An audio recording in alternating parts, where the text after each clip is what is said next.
dans un pays aujourd'hui où l'antisémitisme est ouvert et quotidien. On en est cette année à 3 attentats antisémites par jour depuis le début de l'année.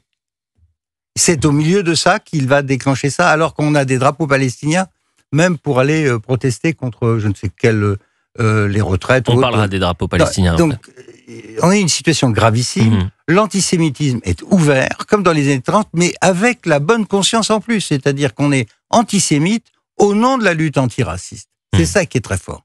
On est contre le racisme, donc on est anti-juif, antisioniste, donc anti-juif, et on est avec bonne conscience en plus, puisqu'on se bat pour la liberté du peuple gazaoui qui est martyrisé.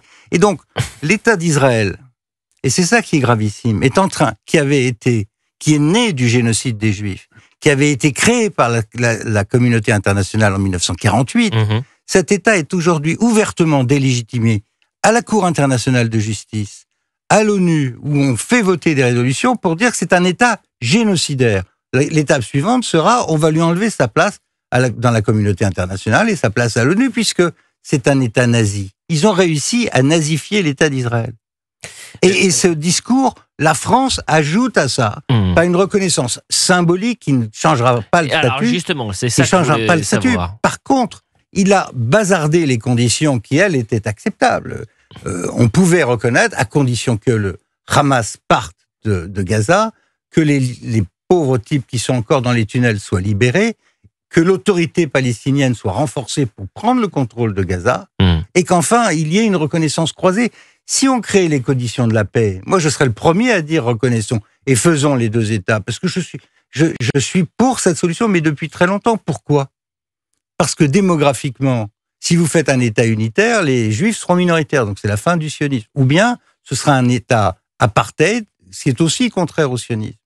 Donc la seule façon d'en sortir, c'est effectivement de créer 2 entités politiques, ou alors de considérer autre solution, que l'État palestinien est en Jordanie, parce qu'il faut quand même rappeler que la monarchie hachémite a été mise là par les Anglais après les accords Sykes-Picot il y a un siècle. Mais enfin, il faut connaître un tout petit peu l'histoire. De la même façon que le mouvement national palestinien, il est né après la guerre en 48, après le rejet du plan de partage de l'ONU. Je rappelle qu'il y avait un plan de partage en 48, que c'est les Arabes qui l'ont refusé en attaquant le lendemain l'embryon d'État d'Israël à l'époque, qui existait, et que l'un des meneurs arabes de l'époque s'appelait Husseini, qui avait été voir Adolf Hitler en 41 à Berlin pour organiser la lutte contre les Arabes. Donc, il y a une histoire de 80 ans derrière tout ça. Et que le président de la République, effectivement, sans majorité, sans parlement, sans demander à personne, dise c'est comme ça et pas autrement, ben non. Et la question que les Français ont raison les d'être auditeurs